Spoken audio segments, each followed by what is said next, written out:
Oh, there you are. I've been looking for you. Let's see how to get in here with my nail bag on. Get a small door opening. I think I got all the stuff that I need in here now.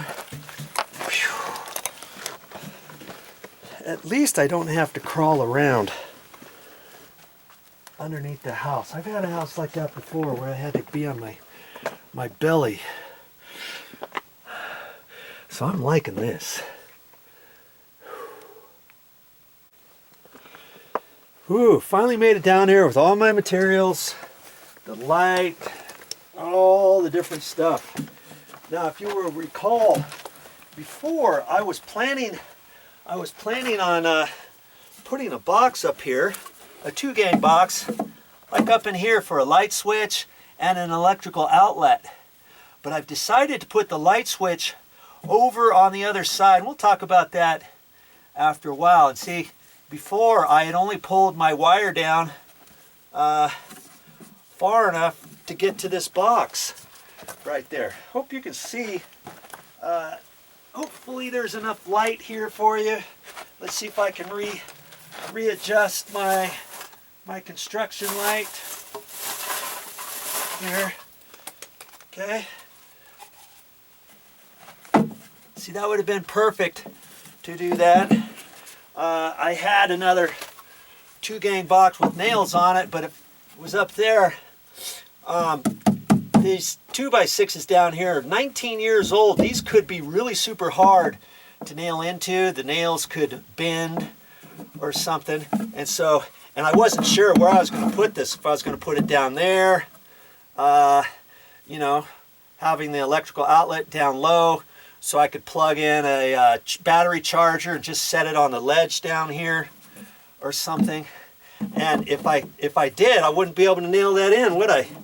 Because this 2x4 is here. Yeah, I could pull the 2x4 off and then put it back on. This 2x4 is a diagonal brace. It's not even needed now after they put the plywood on. I could actually take that off. And you know what? If I ever needed an extra 2x4 down here, I could do that. But this makes it just a little bit stronger.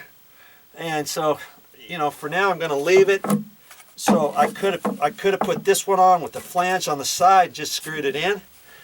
But see, I don't need a 2-gang box now because I'm going to put the light switch around the corner. And so I've got three different boxes here. This one's got the little flange on it. This is a nail-on box. And see, they don't go down as much of an angle as the 2-gang box. And I could put it there and nail it in. But again, these nails might bend. And see, I'm gonna want this down low because I'm just gonna use it. I'm gonna put an electrical outlet there, but I'm also gonna use that for my junction box. This is the power that I'm tying in up above. And so see, I'm gonna stick it down low like that for an electrical outlet. And then I can plug in a battery charger, an extension cord, battery charger, set it on this ledge down here, in here. And so that's why I've decided not to put it up there. Okay, I'm gonna stick it down in there, which means I've got to pull this wire down just a little bit, like that. That's probably plenty, huh? Okay, something like that. And I made sure, I'm glad I didn't cut it off the other night when I was poking it down here. I just left it on the whole coil up above. And remember I told you I had 3 plastic boxes? Well, here's the other plastic box. This is the plastic box that I took out of the wall up there, and it's perfectly good. It's got 2 knockouts up at the top, and that's where my wire, I can put all my wires in from the top. I don't need to put it down low so those holes aren't knocked out. And you know, I've got the nails in there. I can pull the nails out. Those are the nails I cut off with my hacksaw. I pull these out, And I could choose to re-nail that if I only had some nails. And sometimes I carry a box of 16 vinyl sinkers, but as I'm walking around, look what I found. I found last little bit of these are nails that fit into a nail gun, and so I could peel 2 of those off and put them in here. But again, maybe I don't want to do that because I don't know if I'm going to be able to nail it into that. And so I also brought down some 3-inch screws.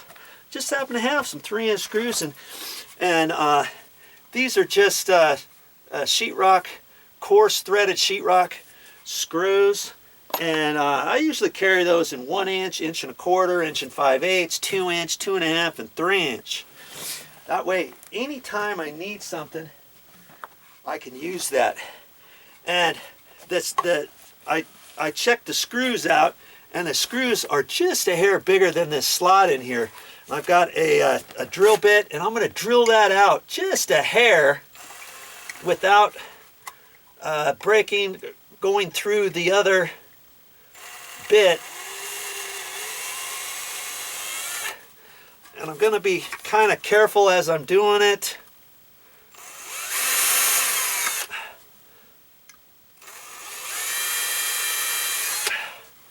And I'm going to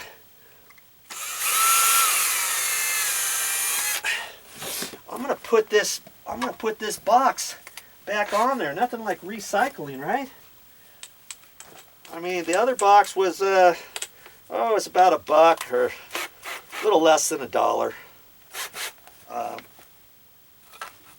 You know, this nail-on box.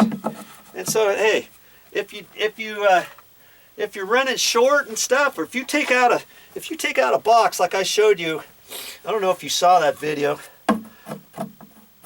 but I showed how to take out a plastic box, junction box in the wall. And if you didn't watch that video, you need to watch that, because I show you how to do it, and this thing is actually going to work. And so I'll get you resituated, I think, and we'll put that box in. Okay.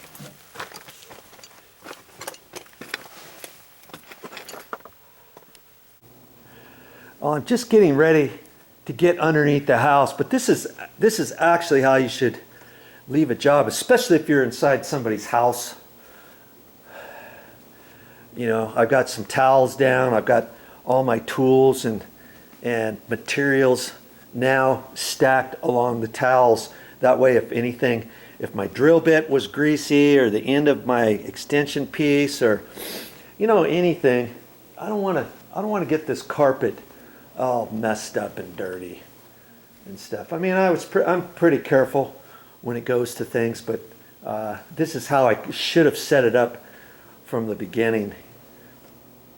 Okay, so anyways, if you don't have any towels and you got a little area like this and you're working, you could roll out a drop cloth or some craft paper or something like that, but protect things as well as you can. All right, I'm going to be going downstairs now. Come along with me. Whew. Okay.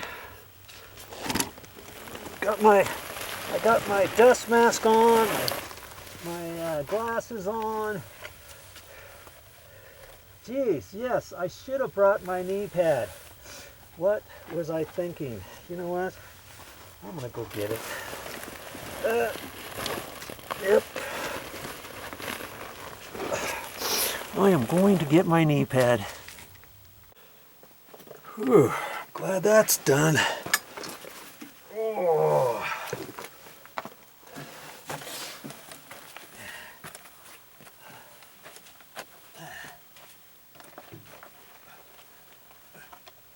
Well, that's all I got for this time.